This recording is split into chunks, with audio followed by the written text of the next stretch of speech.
And so a well-functioning personality has all the micro routines in place. That's actually something that you help people with if you're a behavioral therapist, because one of the things you assume if you're a behavioral therapist is that sometimes the reason people aren't doing things is because they don't know how. You know, sometimes maybe the person's depressed but potentially high functioning. They got all the damn micro routines. They're well socialized. They're just dormant. You got to get them awake again and implementing them. But sometimes you get someone in your practice, say, who's just been neglected like you cannot believe, right? The parents never paid any attention to them, or maybe just punished them every time they did something good. That's really fun. And then, you know, they didn't make friends, and so they're really, really vague and poorly articulated. And so then what you do is you work at the bottom of the micro routines and get them to practice building up all these little attributes that they didn't build up. And you know, one of the things you can think about in terms of character development is, so now maybe you understand something about your own personality. You might say, well, what could you do to improve your personality? And the answer is, develop some of the micro routines on the other side of the personality distribution. So if you're disagreeable as hell, maybe you could start learning how to do nice things for people. And that actually works, by the way. So if you take disagreeable people who are depressed and you get them doing nice things for other people, their depression tends to lift. But then by the same token, if you're agreeable, then you should practice doing some things for yourself and being more tough-minded in your negotiations. And so you can sort of place yourself on the personality trait distribution. You know, you're extroverted. It's like, okay, man, learn to spend some time with yourself, right? You're low in openness. Well, try reading a book that's outside of your, you know, your sphere of interest now and then. If you're conscientious, well, you should probably learn how to relax occasionally, and so forth. So you can, I think partly what you're doing as you're developing your personality is not moving the mean much, the average, where, you know, where you're located, but you're extending the standard deviation so that you're a bigger bag of tricks than you were before. And I think you can practice that consciously. It's like, you're hyper orderly. It's, well, get a dog, you know. Dogs, they're messy, horrible things, you know. It's just what you need if you're hyper orderly, because they're going to leave hair everywhere and force you to live with it. And so, okay, so this is sort of you, right? This is your personality. It's this collection of subroutines that you've turned into a hierarchy, and then there's something at the top of it, and that's a big question. Like, what the hell should be at the top of the hierarchy? Because that's the ultimate question of unity. And the clinicians would say, well, it's the self-actualized person, or it's the self, or something like that. You know, that's the implicit and perhaps explicit ideal that you're aiming for. And you might say, well, does such a thing exist? And I would say, well, do you admire people? Because that's your answer, right? Do you despise people? Well, you like some people and you don't like others. You respect some people, you don't respect others. Well, you're acting out the notion that there's at least an implicit ideal. You do the same thing when you go to movies. You know who the hero is, you know who the bad guy is. You're acting out the proposition that there's some sort of value hierarchy and there's some sort of manifestation of it that's coherent across time. So you appear to believe that, and you know you are driven at least to some degree by your own inner ideals. And so you tend to answer the question, is that real, with an affirmative? And if you don't, there's catastrophic consequences. Nietzsche and the existentialists were very good at detailing that. It's like, you let your value hierarchy disintegrate, well then what? Well, part of it is nihilistic chaos. That's not so much fun. And then there's the alignment of nihilistic chaos with the intrinsic desire that someone will come along and tell you what to do. Right, so what happens is if you let this devolve, you end up with nihilistic chaos, or the demand for the tyrant to come forward. And we've had that happen lots of times, and it doesn't seem to have gone that well. So, all right, well, so what happens when you lay out these little routines in the world at different levels of analysis? Well, this is how your emotions function, broadly speaking. You know, you're aiming at something.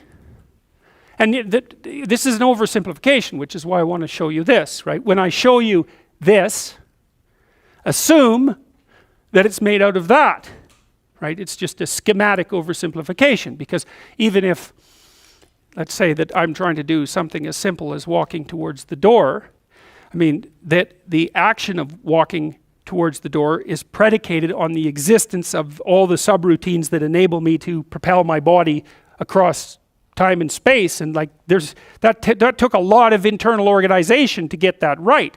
It's automatized now, and so you can treat it like it's invisible, but implicit in any one of these structures is this entire structure. And you actually see this in therapy very frequently too. And one of the things that I've figured out over the last years is this is a good proposition. So, it's pretty self-evident that life has got its rat's nest of miseries, and that's for sure. And maybe you could even make a categorical statement that life is mostly a rat's nest of misery. And you could make a pretty powerful argument for that.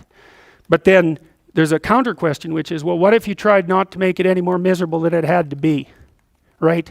Then what would it be like? And my suspicions is that a lot of that misery, I would suspect that most of that misery would go away, because it's the unnecessary misery that really brings you down. It's like, well, if someone has cancer, it's like, that sucks. But it's not like you can say, if only we had done this differently, then that wouldn't have happened.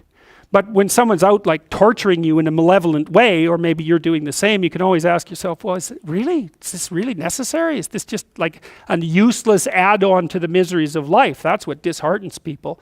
And so even in your own life, if you aren't suffering from self-imposed misery, and you're only suffering from inescapable misery, maybe you could handle that, and you could survive, you could bear it, and even maybe without becoming irredeemably corrupt. And so the goal would be, well, yeah, life is a rat's nest of miseries, and maybe it has no ultimate meaning. We could say that if we're feeling particularly pessimistic, but it still leaves one question open, which is, if you didn't do everything you could to make it worse, how good could you make it be? And the least answer is, well, it could be tragedy, but maybe not hell. And I think that's right. I really believe that. That's the most pessimistic, proper statement. The worst case outcome, in the worst of all possible worlds, is that your life could be tragic, but not hell. And that's a lot better than hell, right? And you think, I could give you an example of the difference. You're at your mother's deathbed. Well, that's tragedy. Here's another scenario. You're at your mother's deathbed, and you and all your idiot siblings are arguing. Well, that's the difference between tragedy and hell. And you might be able to tolerate the first circumstance, and maybe it would even bring you closer together with your family members.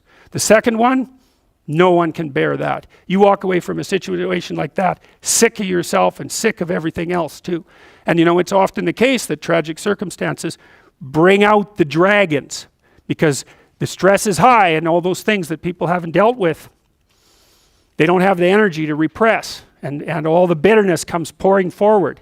It's like, seriously, man. So that's actually it's a rough lesson, but it's a good hallmark for figuring out whether or not you've got yourself adjusted properly, and in relationship to your siblings. It's like, if you were all gathered around the bed of someone close who was dying, could you manage it?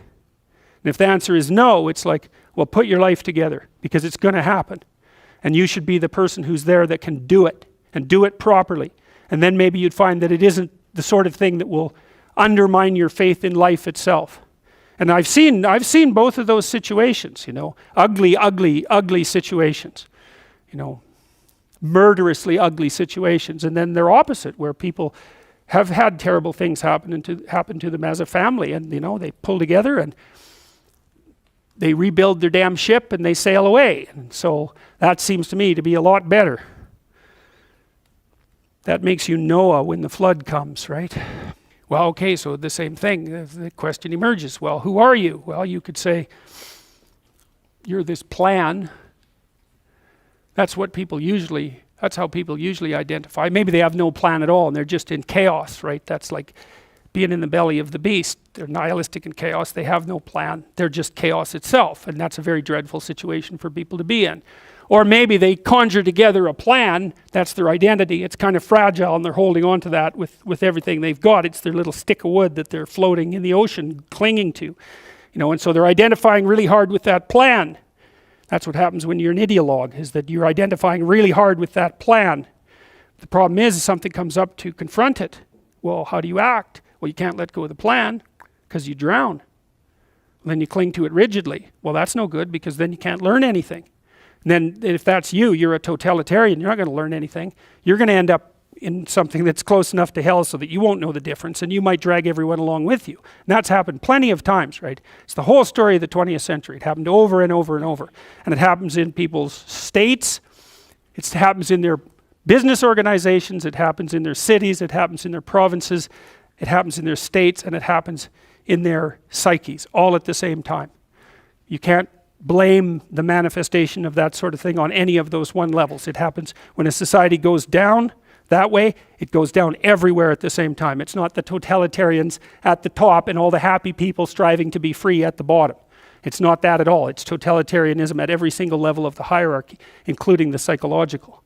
And so you don't want to be the thing, you don't want to be in chaos, that's for sure, but you don't want to be the thing that clings so desperately to the raft that you can't let go when someone comes to rescue you, right? You don't want to be that. So then you think, well, exactly what are you? You're not the chaos, you're not the plan. Maybe you're the thing that confronts the obstacle. And I would say that's the categorical lesson of psychology insofar as it has to do with personal transformation. Because that's what you always teach people in psychotherapy. I don't care what sort of psychotherapist you are. You're always teaching them the same thing. You're the thing that can, you're not the plan. You're the thing that can confront the obstacle to the plan. And then when you know even further that the obstacle is not only an obstacle, but opportunity itself, well, then your whole view of the world can change, because you might think, well, I've got this plan, something came up to object to it. It's like, it's possible that the thing that's objecting has something to teach you that will take you to the place where you develop an even better plan. And it's a nice framework to use. It's like, are you so sure that this is a problem?